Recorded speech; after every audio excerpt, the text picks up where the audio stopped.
And they are profitable. Every $3 you invest, return you $4 in just 10 years. Make tomorrow secure today. Buy United States Savings Bonds. WABD, 5 New York.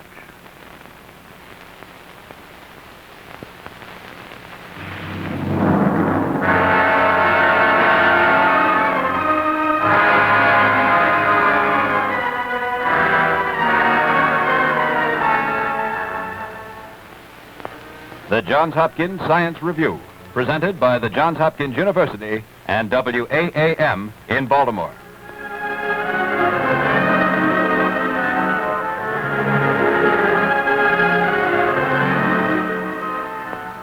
This is the Johns Hopkins University, famed for 75 years for its contributions to science and the humanities. Here in its many laboratories, Hopkins scientists are constantly probing into the basic, still unknown secrets of science, which, when discovered, are translated into benefits to be enjoyed by you, the people of America. Each week at this time, we catch a glimpse of the results of their research. Tonight we see the effect of the sun on your skin.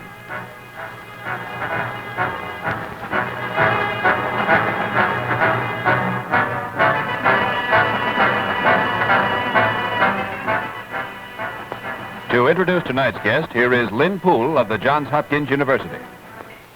Good evening, ladies and gentlemen, and welcome to another Johns Hopkins Science Review. You all remember about the people in ancient Egypt, the ancient Aztecs, and the ancient Mayans who worshiped the sun. They worshiped the sun as a god. Well, now today we know that the sun is a very beneficial thing. But I fear that sometimes we have sun worshippers of our own in this very day. Watch and see if you don't think so.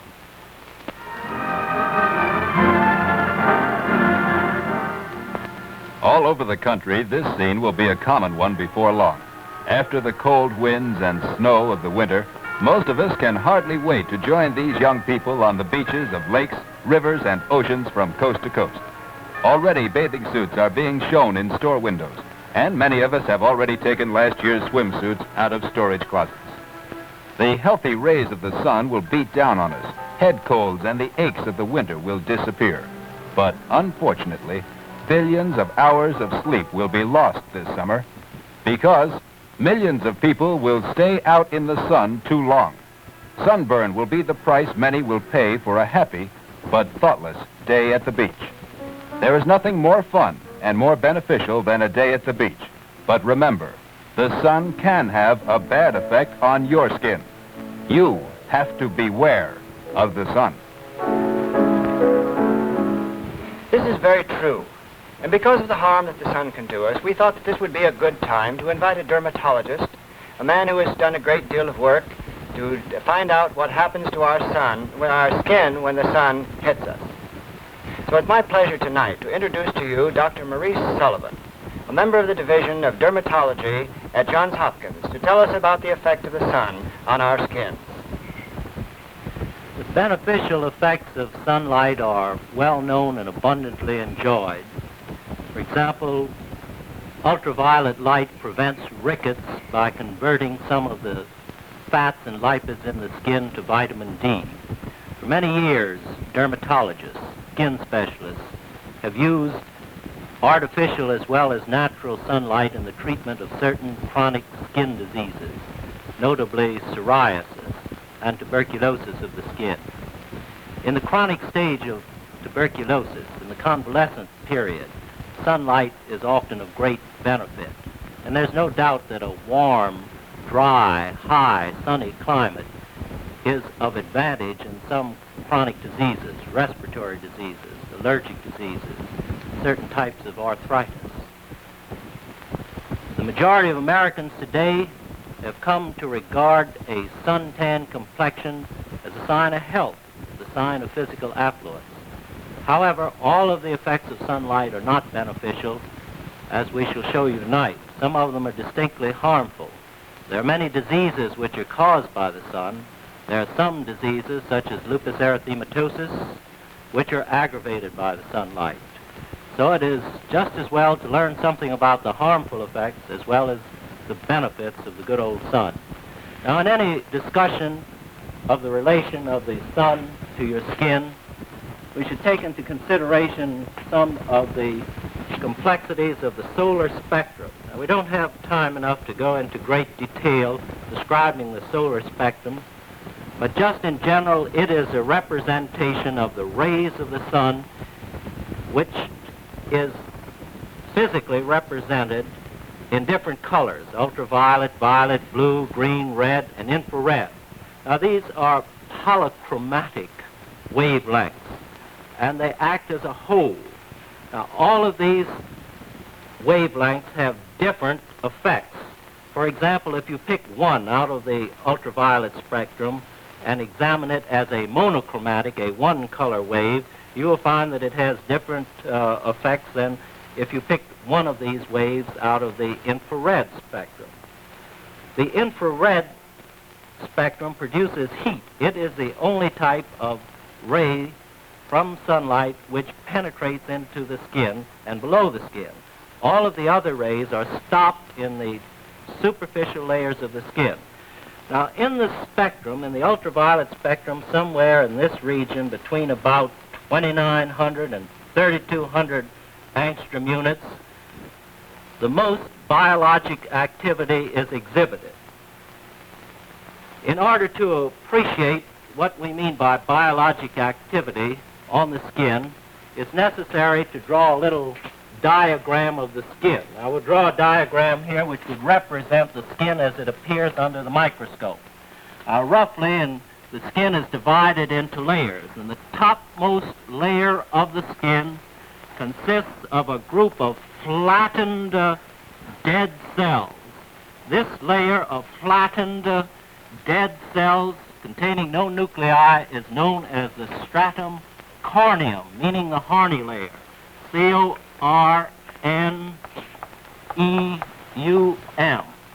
Now, separating this dead superficial horny layer from the rest of the skin, the vital layer, is a small stratum called the stratum lucidum. And right below that is the important layer which is called the epidermis. E-P-I-D-E-R-M-I-S, meaning right above the dermis or the true skin. Dermis or cutis being the true skin below. Now, the epidermis is composed of several layers of cells. The lower layer, or the basal layer, is the germinative layer. And this is composed of active cells containing nuclei. Now, note the difference between these cells, no nuclei, these cells with nuclei. And above the basal cells, there are several layers of what we call prickle cells. And they're called prickle cells because of the presence of small intercellular bridges or prickles between the cells, little spinous processes. The width, the thickness of the epidermis can be appreciated if we compare it to the thickness of a piece of bond paper. Now, to get your relationships, this important area, of which we will speak later, is just as thick as the thickness of this piece of ordinary bond paper. Now, the epidermis overlies the dermis, or the true skin, the cutis, which contains the hair follicles and the sebaceous glands, or the oil glands. Again, these are nucleated cells. In the topmost part of the cutis, we find the blood vessels and the nerves. In this layer, we find the pigment of the skin.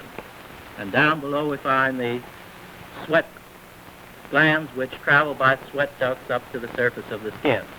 Now, when the sunlight strikes the skin, the stratum corneum becomes of great importance because it does one of three things. As a ray comes down from the sun and strikes the stratum corneum, it is either refracted or reflected off, or it is filtered off, or it is absorbed. An individual's susceptibility depends in large measure on the thickness of the stratum corneum, this outer layer of dead cells which meets the outside world. Depending on the amount of sun which hits the skin, Whether it is a small amount and can be filtered out or whether it's a great amount depends upon the process which happens here in the active live cells of the epidermis.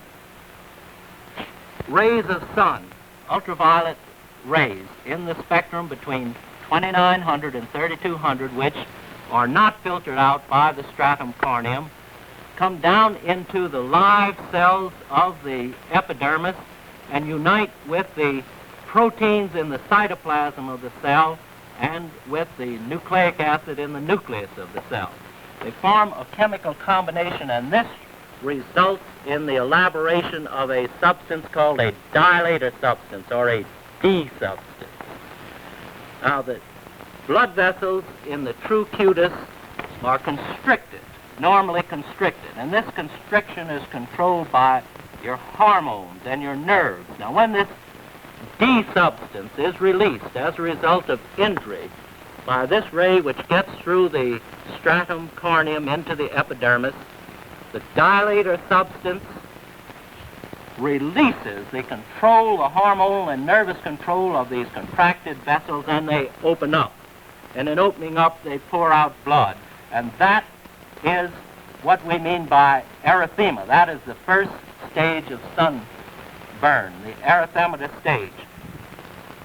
Now, if the individual has sufficient protection or a sufficiently thick skin to screen out many of these rays, only erythema results, and the next step in the process is a thickening of the stratum corneum. Now, nature always tries to protect an individual by one or another type of process. For instance, if you break your leg, nature tries to knit the bone by the production of bone cells, osteoblasts. And when you injure the skin, nature tries to thicken up this stratum corneum.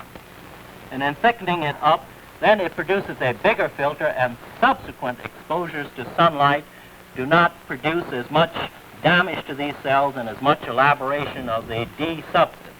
However, if the injury is great, or if the individual is a blonde or a thin-skinned person, and too much dilator substance comes through, blood vessels dilate even more, serum is poured out, blisters are formed, and this area desquamates or peels off. Now, a second process happens in the course of the biologic effect of sun rays on skin. Some rays get through down to this basal layer, and the pigment cells down here become rearranged and become more numerous. Therefore, this mechanism produces the browning or the sun tanning. This mechanism of the dilatation of the blood vessels produces the reddening of the skin. If a person is exposed gradually to the sunlight, it is possible for nature to set up this process which prevents further damage, severe damage, sunburn, sun poisoning, or general prostration as a result of interference with heat regulation, fever, and the dissemination of poisons throughout the system, which are the result of severe sun poisoning. There are several different types of skin, and each of these types has a different degree of sensitivity to the sun's rays. Now, each one of us should know what type we are, whether we burn easily or whether we can take a lot of sun. Listen while Dr. Maurice Sullivan tells us about these different types. Now, in the consideration of the biologic activity on the skin, we spoke of the mechanism that nature has of thickening up this superficial layer, the stratum corneum, and thus adapting the individual to further mild injury. A great deal depends on the type of skin of an individual. Now, there are no hard and fast rules, and classifications are always faulty. But in general, there are 4 types of skin that should be considered in this discussion about sunlight and the skin. Now, the first type is that of the blonde, blue-eyed bather, This individual has a very thin stratum corneum. That means that the topmost layer of her skin is very thin. She doesn't have as much pigment in the basal layer as an individual who is a brunette, a darker person. Therefore, she cannot, or her skin cannot adapt itself to the continual injury and to the continual outpouring of the dilator substance. The next individual, the young lady with the red hair, freckles, and very thin pink skin, is also extremely vulnerable to the effects of sunlight. She again is an individual with a very thin stratum corneum. She again is an individual with few pigment cells, and therefore she lacks two of the nature's defensive mechanisms against the deleterious or the bad effects of sunlight. Now, the next type of skin is represented by the young man who has light to dark brown hair and skin of approximately average pigmentation. His stratum corneum is of about average width. His pigment is about of average quantitative distribution, so that he is able, within reason, to tolerate a great deal of sunlight, provided it is done gradually. Now, the last type is the young man who is a brunette, who has a very dark complexion, dark eyes. He is able to tolerate a terrific amount of sunlight and to do it without the gradual building up process. The reason for this is that his stratum corneum is quite thick, and the amount of pigment in his skin is considerably greater than the blonde young lady or the redhead young lady. Now, these are the four usual types, namely the blonde, the redhead, the brown-haired boy, and the brunette boy with the dark skin. But there is another type, and this is an unusual type. This is the so-called Irish beauty type. It's an individual who has dark hair, brown hair, sometimes even black hair, but their skin is fair and their skin is thin. The eyes, the pigment in the eyes is light blue or it is light gray.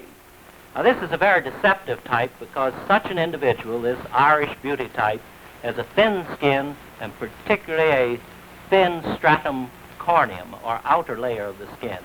And therefore, she is susceptible to the injurious effects of the sun's rays in that area which we outlined on the spectrum, namely 2,900 to 3,200 angstrom units.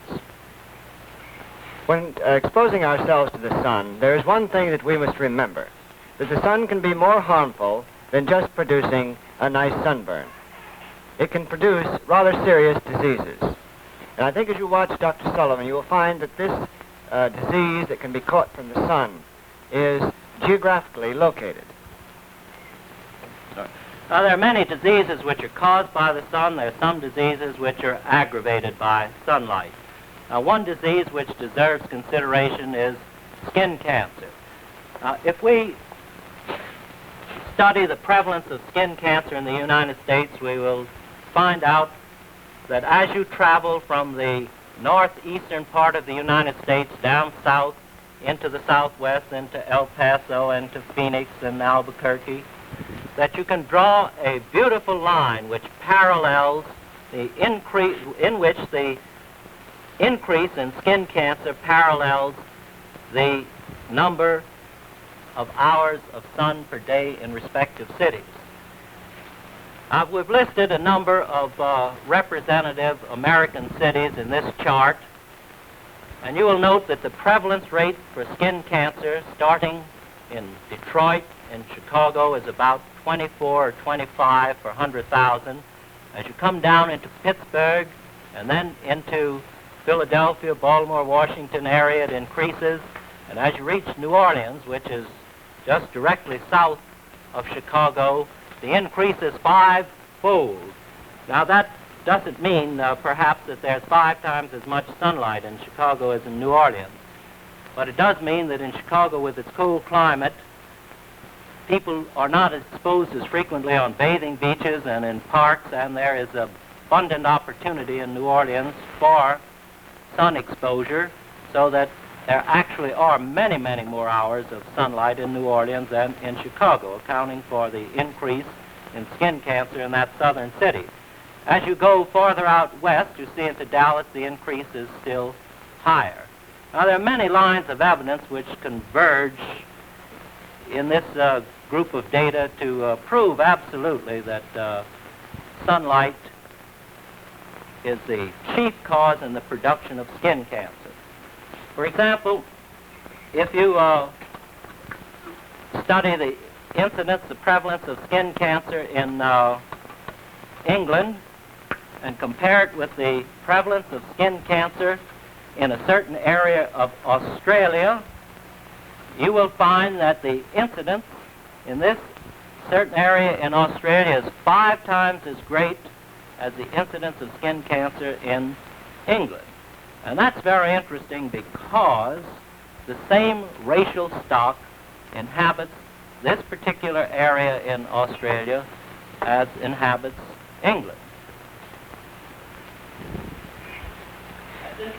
As you can see, there are many deleterious effects, there are harmful effects of the sun, such as skin cancer. But there are rules by which we can live when we're out in the sun. These rules are simple, and they'll save us a lot of painful hours lying after we've been exposed too much to the sun and have gotten overdoses. All right. Now, we reviewed this process by which nature itself sets up a protective mechanism so that you may adapt yourself to the sun. However, this is not sufficient in many cases for prolonged exposure to the sun. And so there are other methods that may be used, artificial methods. First of all, in considering protection against sun, you should consider your skin type. A blonde or a redhead or a Irish beauty type certainly should not expose himself or herself to the amount of sun that a brunette can tolerate. There are many drugs over a period of years which have been studied in an effort to find a perfect protective against the sun rays. Now, these drugs range from such things as quinine, zinc oxide, titanium dioxide, paraminobenzoic acid, and their actions are very much different. Now, we have displayed a number of these drugs which are used in many of the standard sun preparations. They all look alike in their gross form, but their actions are entirely different. Some of them act just as a filter. Some of them act as though you would interpose a piece of paper between the skin and the sun. Others act because of their adhesive or spreading effects on the skin. Still others act as absorbents of the ultraviolet rays. You must remember when you go on the beach that when you apply a protective ointment or protective cream, that it will not remain on for hours. It must be renewed from time to time.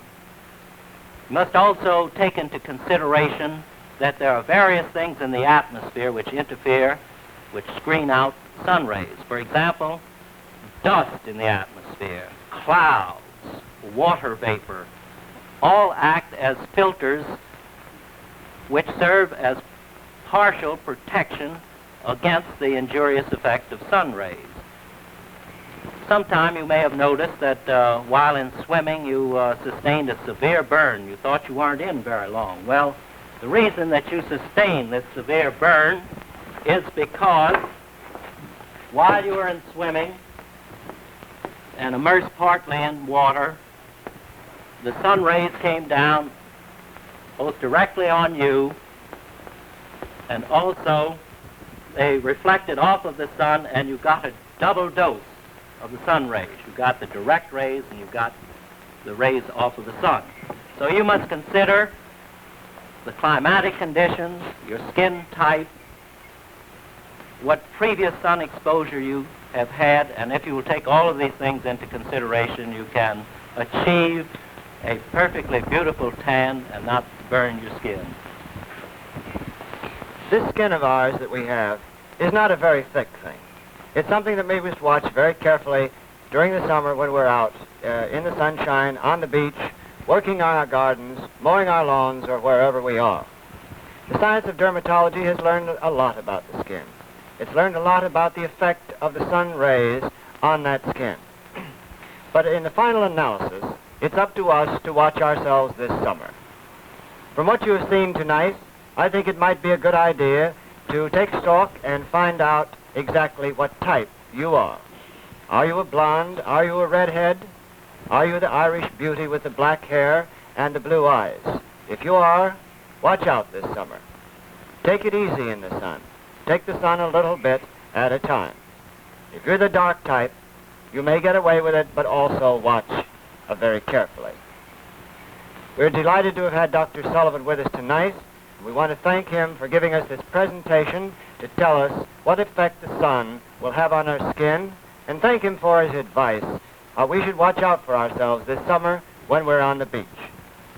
We hope that all of you will be with us next Tuesday evening when the Johns Hopkins Science Review presents the magnificent microscope.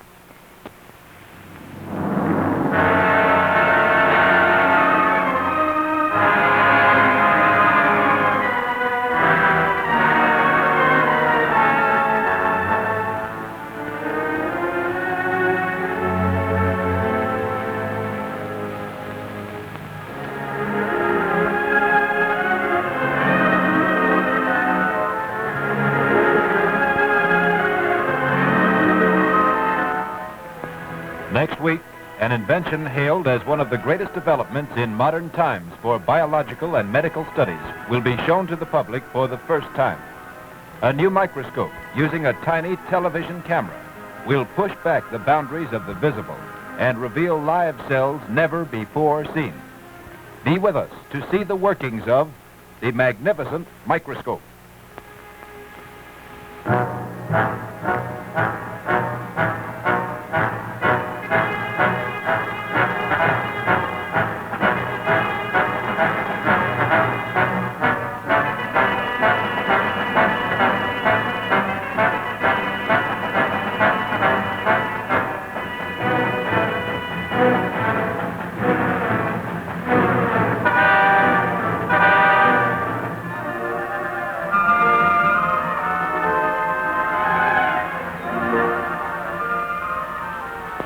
The Johns Hopkins Science Review is produced by Lynn Poole.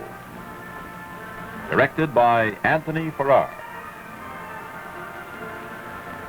Associate producers, Sterling Reynolds.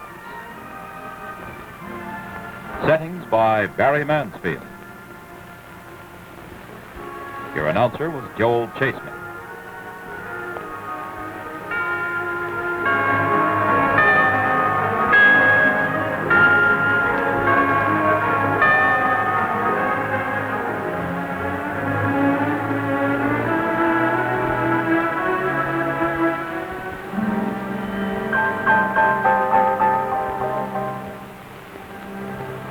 The Johns Hopkins Science Review originated in the studios of WAAM in Baltimore.